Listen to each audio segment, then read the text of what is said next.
প্রধানমন্ত্রী নরেন্দ্র মোদী জনপ্রিয় কর্মসূচি মন কি বাতের 125তম পর্ব সারা দেশের সঙ্গে ত্রিপুরাতেও বিশেষভাবে পালিত হয়।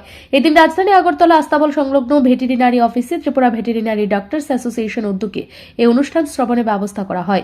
অনুষ্ঠানে উপস্থিত ছিলেন ত্রিপুরা সরকারের মন্ত্রী সুধাংশু দাস। তিনি পশু চিকিৎসকদের সঙ্গে বসেই মন কি বাত শ্রবণ করেন। পাশাপাশি এদিন এক সংক্ষিপ্ত অনুষ্ঠানে তিনি প্রাণী সম্পদ বার্তা নামে একটি ম্যাগাজিন আনুষ্ঠানিক প্রকাশও করেন।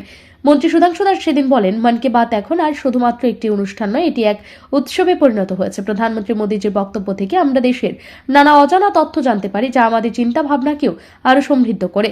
প্রথমবার ভেটেরিনারি অফিসে এই ধরনের উদ্যোগ নেওয়া হয়েছে, নিঃসন্দেহে একটি প্রশংসনীয়। যুব সমাজকে সামনের দিকে এগিয়ে নিয়ে যেতে মন কি বাত বিশেষ ভূমিকা রাখছে।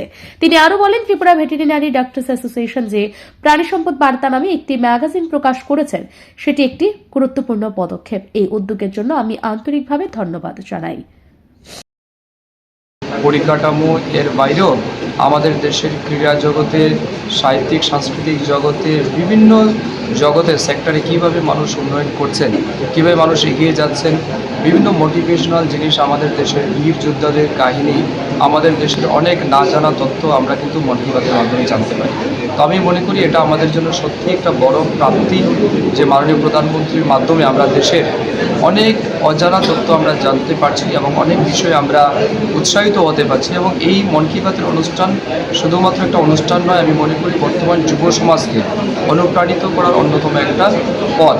তো এই মন কি বাতে যাতে সবাই অংশগ্রহণ করে, প্রত্যেক রবিবারে প্রত্যেক মাসের শেষ রবিবার এই অনুষ্ঠান হয় সকাল 11 ঘটিকায়। আমি সবাইকে আহ্বান করব এই মন কি বাত অনুষ্ঠানে যুক্ত হন এবং দেশের যে ঐতিহ্য, আমাদের কৃষ্টির সংস্কৃতি এবং কীভাবে মানুষ প্রতিবার বিকাশ পাচ্ছে বিভিন্ন সেক্টরে, সেগুলি আপনি জানতে পারবেন, নিজেও উৎসাহিত হতে পারবেন।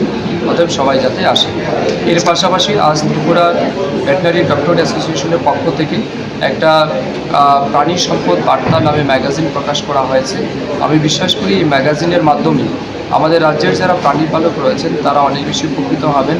এবং এই ম্যাগাজিনের মধ্যে তুলে ধরা হয়েছে কীভাবে প্রাণী পালক যারা আছেন তারা উন্নয়ন করতে পারেন, প্রাণীদের কীভাবে সুরক্ষা দিতে পারেন, বা লাইভস্টক সেক্টরে কীভাবে আর্থিকভাবে লাভবান হওয়া যায়, তার সমস্ত তথ্য কিন্তু এই ম্যাগাজিনের মধ্যে রয়েছে। তো এভাবে আজকের মন কি বাত শ্রবণ অনুষ্ঠানে উপস্থিত থেকে পশু চিকিৎসকেরা যেমন অনুপ্রাণিত হয়েছেন, তেমনি রাজ্যে প্রাণী সম্পদ উন্নয়নের ক্ষেত্রে নতুন দিশা দেখালো এই আয়োজন।